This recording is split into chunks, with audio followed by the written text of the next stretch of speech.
Hi, Tina here. I'm just coming with a quick check-in on our ascension status.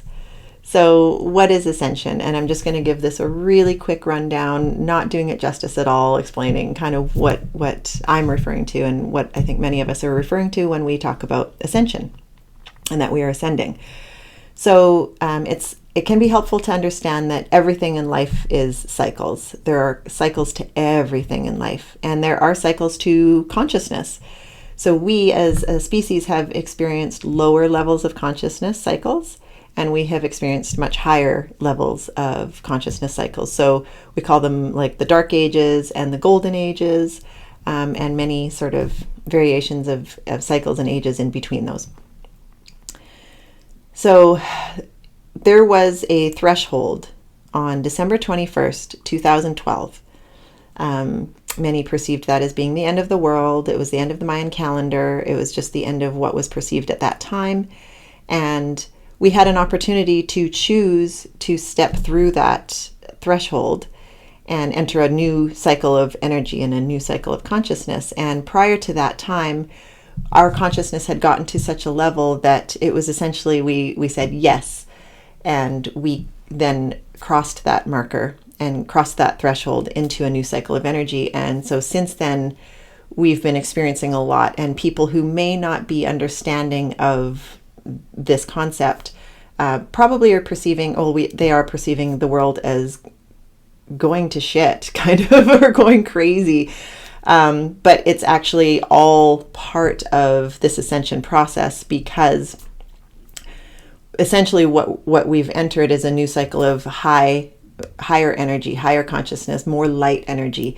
So it's just, when we're speaking in terms of vibration, we are vibrating at a much higher frequency now, and we will continue to vibrate higher.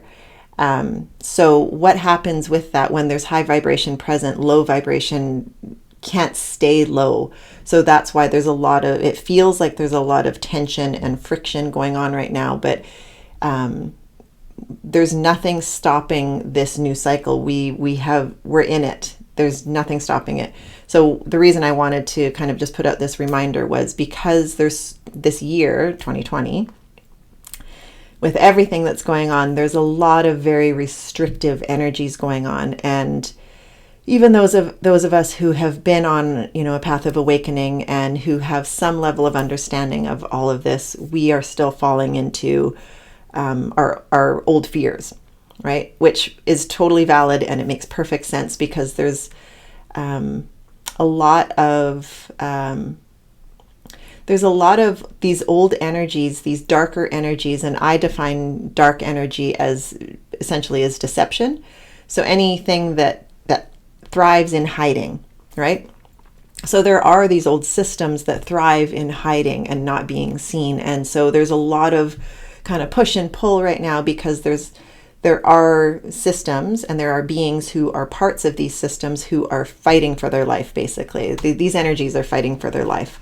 And so they're pulling out lots of really heavy duty stops, trying to maintain control of the way things have been for a very long time. Which again, it benefits a few, but not the whole. And so now the majority of the whole is now saying, we're done with that. I'm choosing to trust in myself. I'm choosing to acknowledge and affirm that I am free. And so there's just, that's where there's a lot of friction going on. And so our minds are going to continue to experience a lot of these old energies, because even though you as an individual have likely done a lot of work with yourself in terms of your spiritual awakening and your personal growth and all of that, and your understanding of yourself, there's still a lot of energy, a lot of old energies within our collective subconscious. So it's very important that we continue to have compassion for ourselves, continue to have compassion for each other as our blinders are coming down and we're seeing a lot more. First and foremost, have compassion with yourself, because if you're feeling discomfort in all of this, that's understandable. It's uncomfortable. This isn't a cakewalk, really. However, the important thing is to remember that this is part of it. This is just what it looks like. I was given this metaphor a long, long time ago just intuitively, and it comes up every so often, and I haven't really accessed it for a while, but just in the last week or two it's been coming up, so I'm going to share this again. And it's I call it the garbage can metaphor. So I was being shown that, there's a garbage can, like just one of those Rubbermaid garbage cans, and it's full of garbage, right? The can is the container, is the metaphor for us. And the garbage is, the old energies in the mind. And when we start to, get on that path of awakening, our perspective shifts, and we actually are able to look at that more objectively, see ourselves more objectively, and say, hey, wait a second, maybe I don't have to use this container for garbage. Well, what else could I use it for? And then we start saying thinking like, well, maybe I could fill it with soil and put some plants and flowers and enjoy that. Or I can fill it with water and put lily pads and a fountain and enjoy that.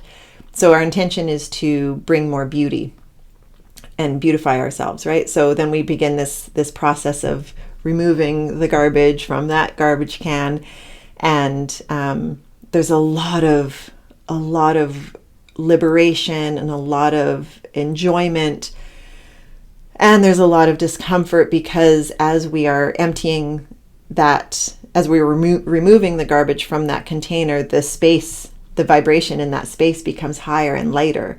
So when we're bringing out these old, like getting deeper down, and we're bringing out these old bags of garbage or pieces of garbage, and there's a different density, there's a different energy to them. So therefore there's dissonance, because the more open space is becoming, again, higher vibrational, higher in vibration, and the things that are being removed are of lower vibrations. And the metaphor is those things that are being removed we're looking at our old belief structures. Which is, from other lifetimes where we've had very, very negative, very dark experiences. So as we keep, going through and remembering too that the intention of this process of removing this garbage is to beautify, it's to love ourselves more. And so now we're kind of, and I was, it was like, okay, now you've got all the main pieces of garbage out of that container, and then there's this banana peel that's down there, and it's been down there for a long time, and it's kind of wet, and it's slimy, and it's funky, and that's kind of where we're at right now. So just imagine reaching in there and pulling that funky, stinky banana peel out of there through that beautiful, light, pristine, high vibrational energy space. The dissonance, even though it's one little banana peel and the space around it is much more vast, the dissonance can be felt. You are becoming more sensitive to those funky energies because you are embodying more light. So I hope that makes sense. And this is just, define that banana peel as you will, like, plug that into different things that you might be experiencing in the world right now in this wild year. But just keep in mind that it's old energies that are essentially passing through these old, the new higher vibration, because that's just part of the process. I'm just thinking, like, what happens with that banana peel? I don't know. There's a lot of talk, there's a lot of speculation and hopes and ideas of what can happen. But I know that within ourselves, I don't know. So what I'm saying is the beings who are intentionally holding on to that energy and wanting, that banana peel to stay where it is. I don't know. I don't know what that looks like. I can't really speak to that, but I do know that it cannot exist in higher vibrations. It just can't. In higher consciousness, it can't. So I don't know what that looks like. There's a lot of people talking about different ideas or speculations on what happens, and I just trust in the process. So at least right now I do. Sometimes my mind goes into we're screwed, but that's the thing for us to look at, and holding our self-maintenance and our vibrational maintenance, if you will, as our top priority, because yes, there are things going on outside of us, but it's still going on within us. So, doing your work, looking at, what am I believing? Am I in fear? Why am I in fear? Do I need to be in fear? What am I fearing? Asking yourself those questions, but maintaining and trusting, doing your best to get into that place of center and trusting in the process. And there's so much more going on that's beyond your control, that is happening. And on that, it's also important to act where you feel inspired and how you feel inspired to do so. But the invitation here is to check in.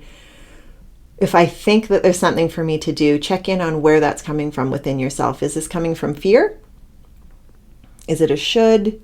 Is it coming from a belief of conformity? Because that's another thing with the old cycle, is conformity consciousness. And I've done a video on that where I've talked about this more in depth, but we are shifting from conformity consciousness to unity consciousness. And this is the evolution, right? So again, I'll just quickly go over the mantras of those two. Is the mantra for conformity consciousness is, I'm right, you're wrong. If you don't agree with me, we can't get along. And we're seeing a lot of that, right? The mantra for unity consciousness is, I live in loving acceptance of all that is. So those, when you take a step back and you look at those as two different worlds, they are set up with very different systems, very different structures. The conformity consciousness structure is all about polarity and division, because it's kind of, we have this black and white thinking in our minds where it's us and them, my team, your team, my team's better,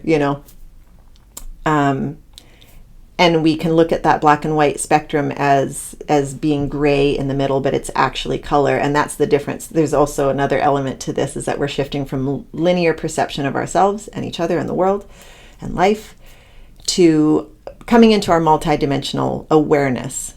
Our consciousness is actually multidimensional, so we're coming into that. And so when we see that spectrum, it's no longer appearing to be gray, it's actually color. And to me, color is a great visual for understanding multidimensionality, because you can have a line of colors, dots, or little segments of color. But when you take those colors and you start to mix them, what happens is that you're starting to create new colors, and you can just mix and match and mix and match, and then it just keeps going, right? So very different worlds, very different experiences of ourselves and of the universe and of life. So just the reminder that this is still happening. It can appear that, that we are ascending. It can appear that we're doing this. And even, again, those of us who have been on a path of awakening and have awakened, relatively speaking, we can be falling into our old fears. So just be aware of that. It's part of this process. I can admit and confess that there was a time not that long ago that I still was holding on to the idea that, shifting into higher consciousness, and I know there's a language of 3D to 5D, but shifting into higher consciousness would be, or ascending, would be seamless. It would be very easy. Everybody would just kind of step into this space of love and compassion, because we are evolving into a compassionate species. But that's not clearly how it goes. And there's the reminder that there's so much going on kind of beyond our awareness and our comprehension that is happening. And it's all good. It's all good. There is some discomfort because, again, just coming back to that garbage can metaphor, that there are old energies that need to come to the surface, and that's just the way it is. It doesn't, we are connected to all of it. It's not taking compartmentalizing and taking, like, I don't like this one, so I'm just going to get rid of it, because I think hopefully we've learned in our personal process that that's not how it works. We can't push anything away, because if you push something that is you away, it doesn't go anywhere, and we're experiencing springing back. So We used to be able to trick ourselves and fool ourselves and sweep that stuff under the carpet, but here it is. It's been coming up. If you've been on that path of awakening and spiritual personal growth, and you've been willing to look at that, or it's not even willing to look at, you have to look at it. You know, it's that's where that discomfort comes from, because we have such an old habit. There was an old habit of just, I don't want to look at it, and then something in you shifts, and you're on that path of awakening, and then you're looking at all this stuff, right? And you're feeling it. All the stuff that we've tried not to feel and deal with comes up. And as you probably know, there is some deep discomfort in that. So on that note, again, a reminder of compassion for yourself, compassion for others. Blinders are coming down. There's a lot of people who are still they're trying real hard to keep those blinders up. And that's also where that conformity consciousness comes in. It's not, it may not be your intention, but if you're trying to make somebody see, and you're trying to pull their blinders down, you know, and you're trying to make them see what you see, it's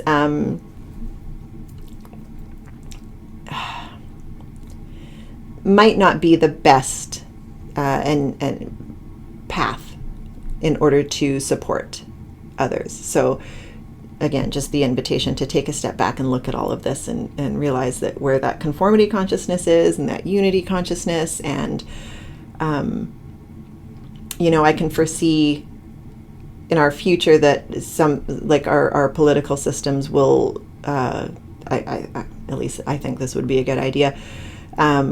Instead of two main parties that, you know, fight for a singular leadership, that there are multiple parties, which there are, and that they are all represented equally, because I think what we're seeing in our collective is that there are many perspectives.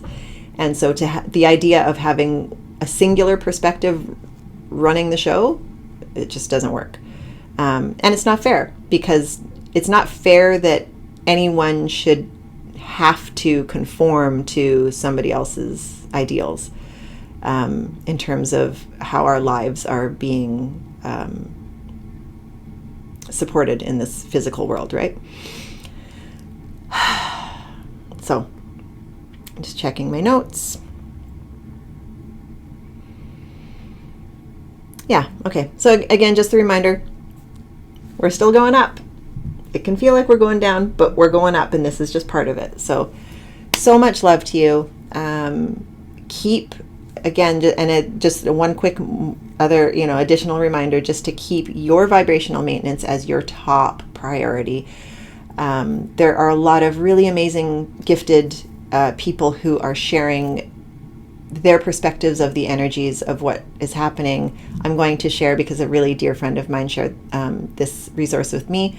There's a woman named Pam Gregory she has a YouTube channel, and she's an astrologer, and her messages are just lovely, and she is wonderful. Her energy is quite amazing. So I will just invite you to just kind of take another peek into that, because she gives a really interesting perspective through the astrological view of what's going on, and very distinctive timelines of things that to wind up this year. Every year end always, to me, feels like it's a big whirlpool of energy, because we are going to we have these cycles set up in years, right? So everything that's needing to be looked at and dealt with, excuse me, starts to swirl, and it can feel like you're going down in this whirlpool, but as we get spit into a new year. But there's something quite amazing on deck for energies. So again, if you want to just check her out. And yeah, enjoy yourself as best you can. Enjoy each other. Hold your heart. Keep breathing, keep breathing, keep breathing. This is all good. This is happening.